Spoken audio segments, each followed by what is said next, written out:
Stephen Conroy, let me give you an easier one. Peter Dutton today was again focusing on power prices, how high they'd gone, and his plan to cut them by cutting red tape to get more gas into the system, by going nuclear, and in the meantime forcing gas exporters to keep some of the gas for Australians, which doesn't seem a very liberal kind of way of doing things, by the way. But Dutton wasn't explaining today what difference that would make to the price. Here he is.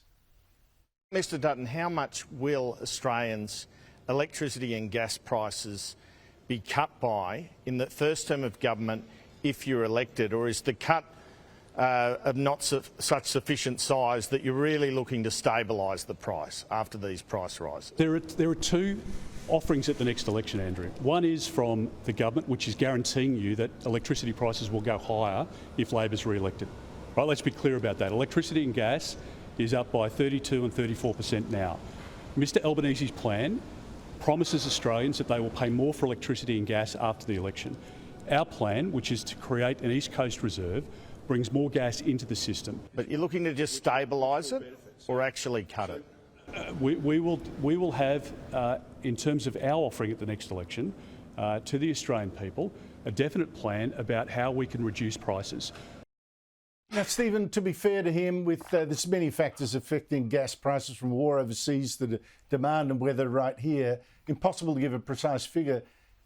But I don't know, is Peter Dutton selling his plan like he should? Well, look, I mean, the first two-thirds of his answer there was, when asked by Andrew Clennell, a very simple and direct question, was to talk about Labor's policy. So his policy is so undercooked that he couldn't answer the most simple and direct. I mean, I would add in, when will be the first price decrease because of your plan? And like, will it be in this term? So, you know, the ability to put gas into the East Coast system is not as simple as he's trying to pretend. We've got to find a way to get it south. We've got to find a way to bring it from, say, Queensland, from the Beetaloo Basin. We've got to find a way to bring it down, probably through a pipeline, to South Australia, Victoria and New South Wales. So there is a huge construction project to bring down the sort of gas that is probably available to those southeast states, Victoria and New South Wales. He's just pretending that's not the case. So he's got to answer, what is your price decrease that you're forecasting, and will it be in the first term of your government? Two very simple questions, and he clearly has gone out early. They haven't finished the work, and he wasn't selling his policy at all. It was just continuing to attack Labor's policy. Michael, what do you make of it? I mean, there's a problem about getting gas companies to break contracts to export, but what do you make of it? Yeah, of course, you can't do that. Look, Andrew, my macro view is this. Until the middle of February, the press basically took the view that Peter Dutton was going to win and Albo was getting a very hard time. In the middle of February, the press thought Dutton's going to win, so we better give him a harder time. Almost by osmosis, this works. So for the last 6 weeks, Dutton's had a very hard time.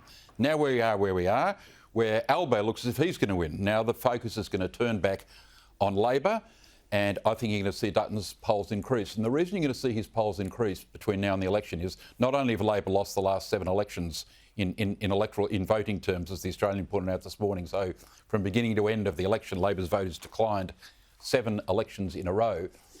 But here's the real problem for Labor. Albanese is statute barred. He's politically barred from talking about anything other than Medicare. He spends all day scaring the sick, the elderly and infirmed, dog whistling to the elderly that, oh, you know, somehow your Medicare card's going to be taken away. There's not a hospital safe from this bloke or a nursing station safe from him. He can't talk about the cost of housing. He can't talk about energy prices. He can't talk about interest rates. He can't talk about commodity prices. He can't talk about social cohesion. He can't talk about the budget. He can't talk about debt. What can Albanese talk about? His performance has been so bad, cost of living and all the rest I just mentioned. He can't talk about any of that, Andrew. So he's stuck in the lane of going to every hospital in this country and doling out money that he hasn't got. So the problem Albanese's got is for the next 4 weeks, he can only talk about Medicare. He can only talk, it's like the yes minister thing. He can only talk about Medicare for the next month, and that's going to run thin, Andrew. All right. Michael Kroger, Stephen Conroy, thank you to you both. Well, he'll try.